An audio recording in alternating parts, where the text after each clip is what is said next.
அனைவருக்கும் உற்சாகமான காலை வணக்கம். நண்பர்களே, சில நேரங்களில் நாம் பழி வாங்கணும் அப்படின்ற ஒரு எண்ணம் வரும்.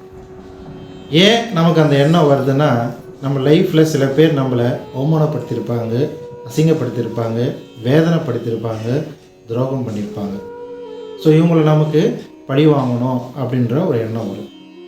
பட் அந்த எண்ணம் இயற்கையானது தான். ஆனால் அது சரியா அப்படின்னு நம்ம பார்க்கும் பொழுது அது சரியல்ல அப்படின்னு சொல்கிறாங்க. பழி வாங்குதல் அப்படின்ற தமிழில் அந்த வார்த்தையே பார்த்திங்கன்னா அதோட அர்த்தத்தை சொல்லுது. என்ன சொல்லுது? பழி வாங்குதல் அப்படின்ட்டு.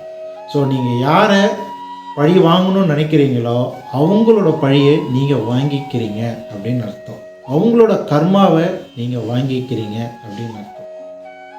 ஸோ இந்த பழி வாங்குதல் அப்படின்றது நமக்கு மிகப்பெரிய ஒரு மன உளைச்சலை கொடுக்கும். சரிங்க சார், இப்போ இவங்களெல்லாம் என்ன தான் சார் பண்ணுறது அப்படின்ற ஒரு எண்ணம் வரும்போது, இவங்களை எவன் பார்த்துப்பான் அப்படின்னு ஒரு கேள்வி கேட்டிங்கன்னா, எவன் பார்த்துப்பான். இவங்களுக்கு என்ன செய்யணுமோ அதை கரெக்டாக செய்யணும். ஸோ நாம் தேவையில்லாமல் டென்ஷன் ஆக வேண்டாம். நாளைக்கு பார்க்கலாம். வாழ்க வளமுடன்.